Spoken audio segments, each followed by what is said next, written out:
akigera mu nzu asanga umubyeyi Marie Chantal cyangwa se nyirabuja umutwe uri ku gitanda aryamyeho, umusaya uryamye ku buriri, amaguru ari hasi asa nkaho apfukamye.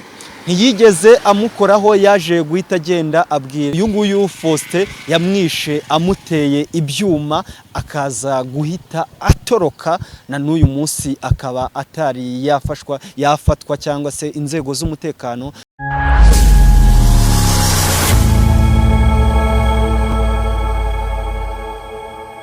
Yes, reka nkusuze kandi nkwifurize gukomeza kugubwa neza wowe tubana umunsi ku wundi mu biganiro bitandukanye tugenda tubagezaho. Nizere ko mumeze neza aho muherereye mu bice bigize igihugu cyacu, amajyepfo, amajyaruguru, iburasirazuba ndetse nawe uri burengerazuba, tutibagiwe nawe uri hagati mu mujyi wa Kigali, wowe uri muri East Africa, Africa hose muri rusange, nawe uri mu ntara yacu ya gatandatu y'aba diaspora. Komeza kugubwa neza cyane wowe wamaze gukanda subscribe ahangaha, ni nacyo gihe ngo wowe utarakanda sabu ubikore, tujye tubana umunsi ku wundi nk'ibisanzwe. Rero imbere ya kamera cyangwa se imbere ya screen ni Emi Kabaka, naho inyuma kuri technique ni Vision Chobi, nkuko dutuwe tubana umunsi ku wundi. Uramutse umukeneye ku mafoto cyangwa se ku ma video mu ma event agiye atandukanye wamubona. Uyu munsi turi ku munsi wa mbere, tukaba turi ku itariki 6 z'ukwezi kwa kane umwaka w'ibihumbi 2026.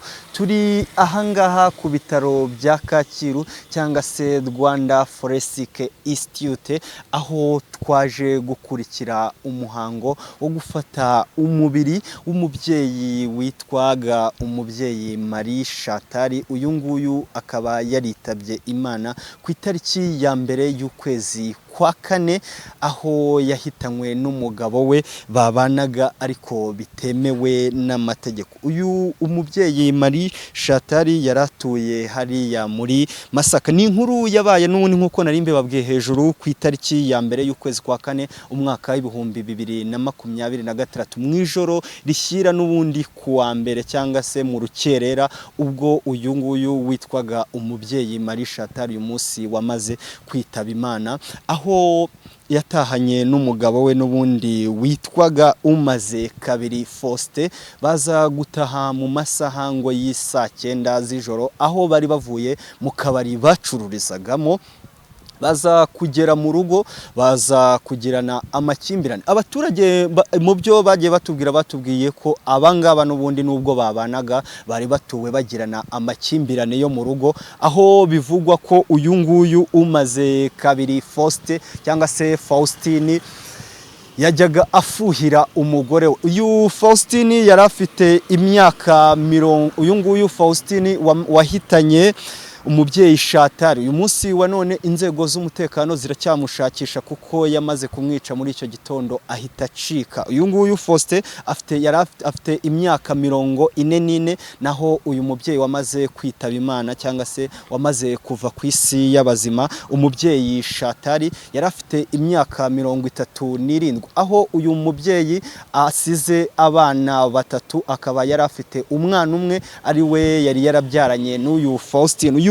Faustine cyangwa se Faustin akaba yari umugore wa gatatu yari amaze gushaka ariko bitemewe n'amategeko, kuko ngo umugore we wa mbere babanye ahitwa Imasizi, batandukanye bamaze kubyarana abana 3, aza kumuta amusigira abana 3, aho yaje guhita ava n'ubundi ahangaha hitwa Imasizi babaga, aza kwerekeza ikabuga n'ubundi mu centre ya Masaka, aza kujya guturayo. Nanone ahageze aza gushaka undi mugore wa kabiri, nawe bakavuga ko baje kubyarana abana 2, nawe aza kumuta. Uyu nguyu nyakwigendera umubyeyi Marie Chantal ko bitemewe n'amategeko baza no kubyarana umwana umwe. Uyu munsi akaba ari we Chantal asize ariko yabyaranye na Faustin. Rero ku munsi wo ku umunsi w'itariki 31 mu ijoro rishyira ku itariki ya mbere n'ubundi nk'uko nabibabwiye mu masaha y'isa 9 nibwo ngo batashye bavuye mu kabari baza guserera baradwana. Abaturage batubwiye ko bumvise uyu nguyu Shatari ataka mu masaha y'isa 9, mu masaha y'isa 9, ariko mu masaha 9 n'igice zishyira saa 10 baza kumva imvururu zari ziri muri urwo rugo rwabo n'ubundi hariya aho bakoreraga ni mu mudugudu, kuko ndabibutsa ko ibi aho byabereye ni mu mudugudu w'Isangano, akagari Kambabe, umurenge wa Masaka, akarere ka Kicukiro. Ibi ntago ari rimwe bibaye n'ubundi i Masaka. Ndagira ngo mbamenyeshe ko mu mwaka washize nibwo hahazwi nk'ani Masaka hiciwe nanone umwana w'umukobwa bitaga Umutoni Diane, akaza kwicwa na mucoma bakoranaga amuteye icyuma akaza kumukata ijosi. Muri Masaka kwica abantu basa nkaho babigize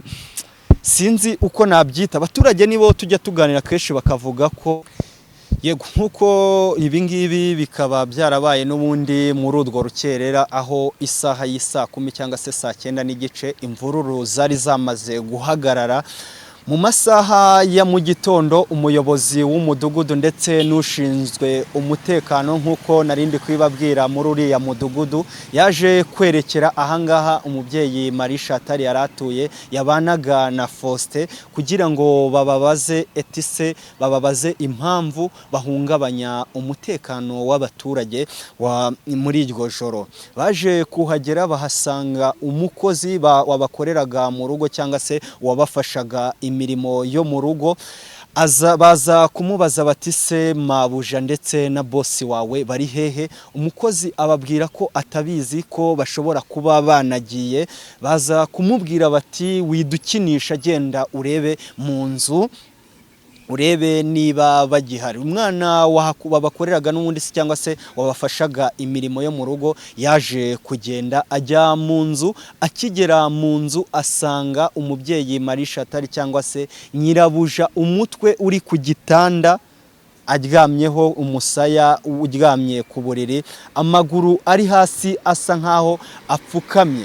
Ntiyigeze amukoraho, yaje guhita agenda abwira wa muyobozi w'umudugudu ati musanze ku buriri ariko nubwo babwishi, avuga ko ashobora kuba abonye ko yitabye Imana. Baje kwinjiramo baza gusanga umubyeyi Marie Shatari yitabye Imana, aho bavuze ko uyu nguyu Faustin yamwishe amuteye ibyuma akaza guhita atoroka, na n'uyu munsi akaba atari yafatwa cyangwa se inzego z'umutekano zikaba zitari zamenyesha abaturage ko uyu nguyu Faustin yaba yarafashwe. Uyu munsi rero nk'uko nabibabwiye turi ku bitaro, tugiye kubakurikiranira uko umuhango wo guherekeza umubyeyi Marie Shatari uza kugenda wose. Tukaba turi hano, turi ku isaha y'isa 4:03 aho tugiye kuva ahangaha ku bitaro bya Kacyiru tukaza kwerekeza aho bari batuye n'ubundi hariya i Masaka, tukaza ubwo n'abantu baza gutabara kugira ngo baze kumviraho. Ku isaha y'isa 4 n'igice no gufata umubiri cyangwa se umurambo ahangaha ku bitaro bya Kacyiru, bakaza kugera mu rugo gusezera hariya i Masaka hazwi nk'ipari. Ku isaha y'isa 7 nibwo gusezera biza kuba bitangiye. Ku isaha y'isa 9 no gushyingura ku irimbi rya Yabaraya n'ubundi ni hariya muri Masaka ahazwi nk'ipari. Nyuma yaho hari buze gukomeza umuhango wo gukaraba. Ndagira ngo nze kwakira umwe mu bantu twasanze n'ubundi hariya, n'umwe mu bavandimwe cyangwa se mu inshuti z'uno muryango, n'umwe mu babaga hafi uno muryango, ariko nanone akaba ari umwe mu bakurikiranye ibi byose, bageragezaga no kuba bari hafi y'umuryango, mu babaga bayoboye ikiriyo mu minsi yose ishize. Bamwita Tadeyo. Ndagira ngo mwakire, n'umwe mu bantu n'ubundi dutuwe tubana, ariko ndagira ngo mwakire aze kumbwira se uyu munsi bihagaze bite. Tadeyo uraho? Muraho neza. Ni mukomere cyane dukomere. Yego. Turatangira nkubwira ngo mwihangane kandi mukomere. Yego. Ubwo kubura umuvandimwe yari inshuti, yari umuntu wanyu, yari umuntu mwabanaga umunsi ku wundi. Ubwo ku itariki ya mbere narebye ubwo wari uri gutanga amakuru, rumwe mu bantu bavuze ko wari inshuti y'uno muryango. Yego, nari inshuti y'umuryango. Naranabibonye ubwo nabonaga muri no minsi rumwe mu bantu babaga hafi famiye. Yego, kuva byaba kugeza uyu munsi. Yego, uyu munsi wa none reka mbere yuko twerekeza ahangaha mu gufata umubiri cyangwa se sinzi abantu bajye bankusanya, sinzi ni umubiri, ni ugufata umubiri. Imbere bavuga gufata umurambo, ariko ubu havuga gufata umubiri. Ni umubiri. Yego, gufata umubiri tukaza kwerekera n'ubundi i Masaka aho agiye gusezerwaho bwa nyuma mu rugo, tukaza kuhava twerekera ku irimbi. Yego, uyu munsi ndagira ngo wenda hari twahuye, hari igihunga, hari iki, nawe hari byinshi ugishaka kumenya, ariko se uyu munsi ndagira ngo use nk'ugusubiza inyuma mo gatoya, kuko hari byinshi wagiye ukurikirana. Ubundi uyu munsi ku itariki 31 nkawe nzi ko uri umwe mu bayobozi bahariya bakurikirana ibintu byose, wumvise amakuru yuko uyu Faustin ubundi ari iki, ari iyihe ntandaro yatumye Shatari bataha mu rugo ku isaha z'isa 9 bavuye mu kabari bakoreragamo, bacururizagamo, byabaviriyemo mu guserera bikaza no kuviramo Shatari kwitaba Imana cyangwa se kwicwa atewe ibyuma n'uyu nguyu Faustin. Inzego z'umutekano umunsi zikiri gushakisha. Iyo umuntu habayeho kwitaba Imana cyangwa hakabaho ibyago, habaho n'amagambo agiye atandukanye, kuko turi abantu kandi umuntu ubereho kuvuga. Uretse ko ukuri kuzuye kuba kuzwi na bake, kuzwi n'inzego zifite mu nshingano cyangwa kuzwi n'Imana ba nyir'ubwite. Gihari cyo nkuko nabivuze haruguru cyane, nkuko nabivuze no kuva mbere n'abandi, uyu nyine umaze kabiri Faustin wari umugabo w'umubyeyi Chantal mu buryo butemewe n'amategeko, ariko babanaga bwite mu rugo, birazwi, umugore n'umugabo, ndetse banabyaranye umwana. Bari bamaze igihe kitari gito mu buzima bw'imyaka 3 babanye, ikirenga umwaka cyari cy'amakimbirane, cyangwa se amakimbirane yabo ntago afite mu gihe kiri munsi y'umwaka. Hari wahita yibaza ngo kuki amakimbirane yagezeho agera ku musozo w'urupfu, ni ukubera iki? Umugore n'umugabo ni ikintu gikomeye, yaba leta, yaba itorero, yaba n'abaturage, nta n'umwe bayifuza ko batandukana. Umuntu aba yifuza kunga no guhendahenda n'inama. Mu kuri mu makimbirane y'ibanze wabonaga ko bashwanye, bakanaduhamagara nanjye ndimo n'inzego z'ibanze rimwe na rimwe, ariko tukahava bakweretse ko biyunze 100%. Niki cyateraga amakimbirane hagati yabo? Ni ibintu birenga kimwe. Cyambere nkuko ubizi cyangwa nkuko byamaze kumenyekana, nkuko nge mbizi, Faustin urugo rwa gatatu, niwe mugore wa gatatu yaratunze mu buryo bwo kubana mu rugo nk'umugore n'umugabo, byo ku ruhande tutiriwe tubyinjiramo. Urugo rwa mbere yabayemo rwitwa Rukuru, urumva ndanaruzi, yagize umudamu wa mbere bamwita Uwasine Cecile, ari nayo mama Rufa, ko umugabo bamwitiraga papa Rufa. Rufa niwe mwana we w'imfura mukuru, akaba n'umwana w'umugore we wa mbere mukuru. Barabanye babana igihe kitari gitoya. Ubundi babana bwa mbere babaniye i Kigali ahantu hitwa Kimironko mu kagari ka Nyagatovu, niho babaniye mudugudu w'Urugwiro. Baza kuhava mu gihe runaka bajya kuba ahi Masaka, bari bahimukiye kwa umuntu yimuka nyine agashaka ahatura. Niwe wa mbere wa Cecile, ariwe mama Rufa. Barimukana bamara no muri Paris igihe kitari gito, kiri hejuru y'imyaka 5 niyo bahamaze. Baza kuhava n'ubundi agurishije inzu yari afite hano za Masaka, ajya kugura inzu ahitwa mu Masizi. Masaka yaguze ikibanza yubakamo inzu, yaguze ikibanza yubakira inzu. Avi Masaka agurishije iyo nzu ye, agura ikibanza mu Masizi, nabwo yubaka inzu, akirwe n'umugore mukuru witwa Uwasine Cecile, ari nawe mama Rufa. Mu gihe naho kitari kirekire cyane baza gushwana, bamaze kugerana abana 3. N'ubundi bari bafitanye abana 3 n'uwo mugore mukuru.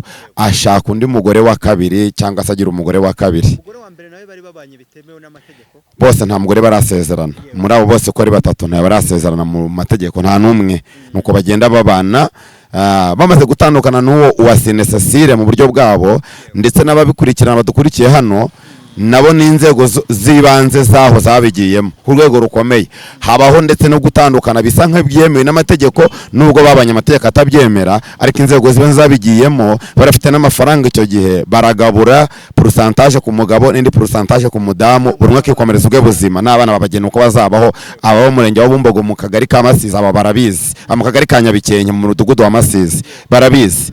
Ku nshuro ya kabiri nibwo yazbanye n'undi mugore wa kabiri ahantu nawe hitwa Masizi. Umugore wa kabiri baje kubyarana abana babiri nibo bafitanye kugeza iyi saha. Uwo mugore wa kabiri niwe rero baje no kuvana Masizi bimukira mu nce ze Kabuga, hafi he n'ahantu hazwi nka Kibande. Hano barahatuye, abantu batwumva ni hafi ya Ruyaga cyangwa hafi yo Kwihara, niho batuye igihe kitari kirekire.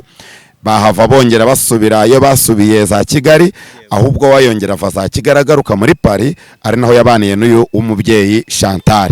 Barabana barabanye mu gihe kingana n'imyaka 3. Okay, warumbaje impamvu z'amakimbirane. Kuba umugabo afite ingo zirenze rumwe nkuko mbisobanuye, ubwabyo biragoye ko umugabo yapfa kubaka ngo muhuze 100% yaratandukanye n'abandi bagore barenga umwe barenga babiri. Hanyuma uyu mudamu nawe w'umubyeyi Chantal nawe ntago ari umugabo wa mbere yagize, hari uwo begeze kubana bineme n'amategeko, ariko baza gutandukana kubw'impamvu zabo babana mu buryo. Iyo nkeka ko okay, iyi yabari iya mbere ituma habaho amakimbirane ya mbere. Impamvu ya kabiri yabateye amakimbirane cyo Chantal anarega ku mugabo tukanakijyamo cyane.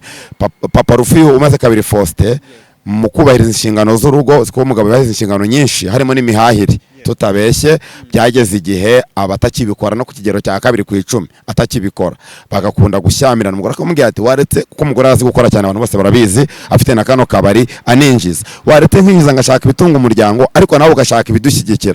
Akabara musanga mu karakasha atari cyabaraga bwite 100% rakamusanganye karaka Chantal. Ubwo wenda kubera waramaze kubana bakitwa karaka abo bombi, ariko ubundi yaje akamusangamo gahari kuze gakora.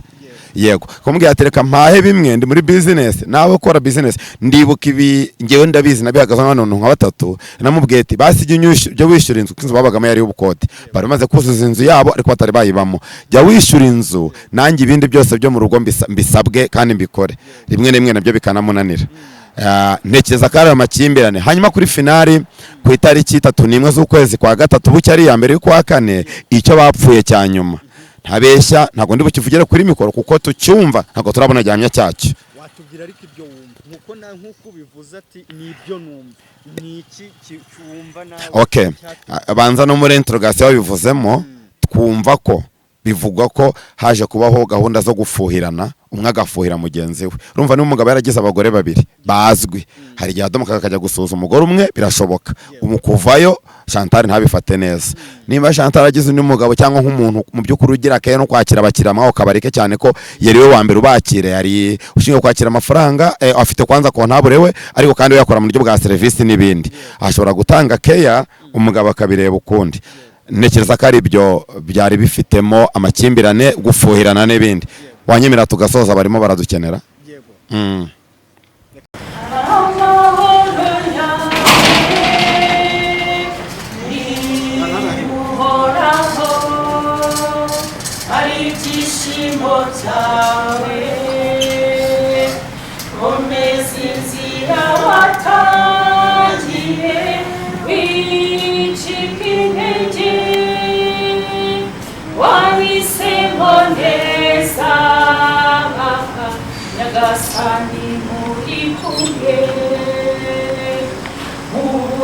Maganje hose ziringi imana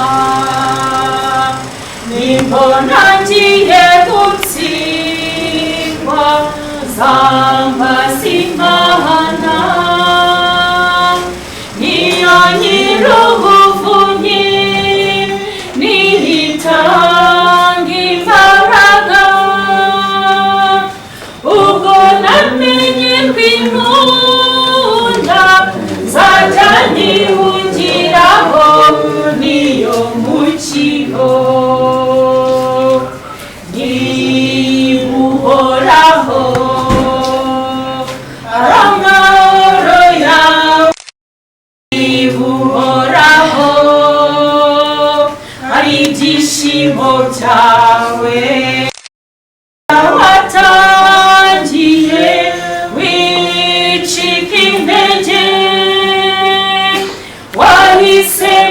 neza nyagasani muri kumwe hari iby'ubu n'ibizaza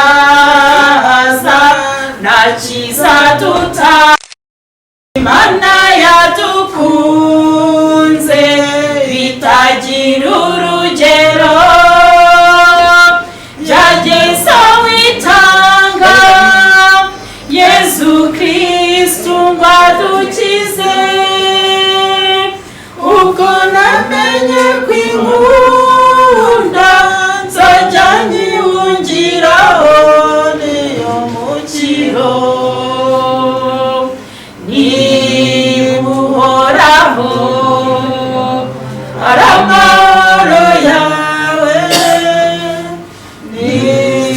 nibuhoraho ari ibyishimo byawe komeza inzira watangiye wicika intege wahisemo neza nyagasani muri kumwe ninegwa nkagwa mu cyana zikubita imbere yabarire isubize mu nzira maze mbona agakiza ubwo namenye kwinkunda nzajya nyihungiraho niyo mukiro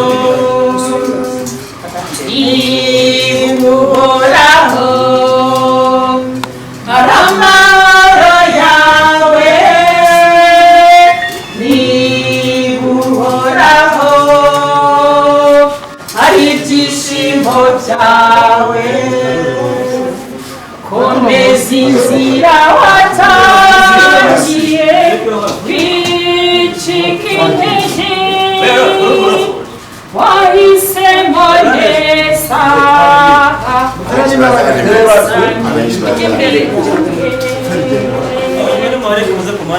ubuzima bwanjye bwose nziringira Imana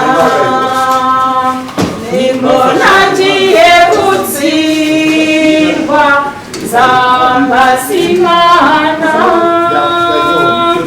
niyo nyir'ubuvunyi niyitanga imbaraga ubwo namenye kwinkunda nzajya nyihungiraho niyo mukiro nibuhoraho ari ibyishimo byawe komeza inzira watangiye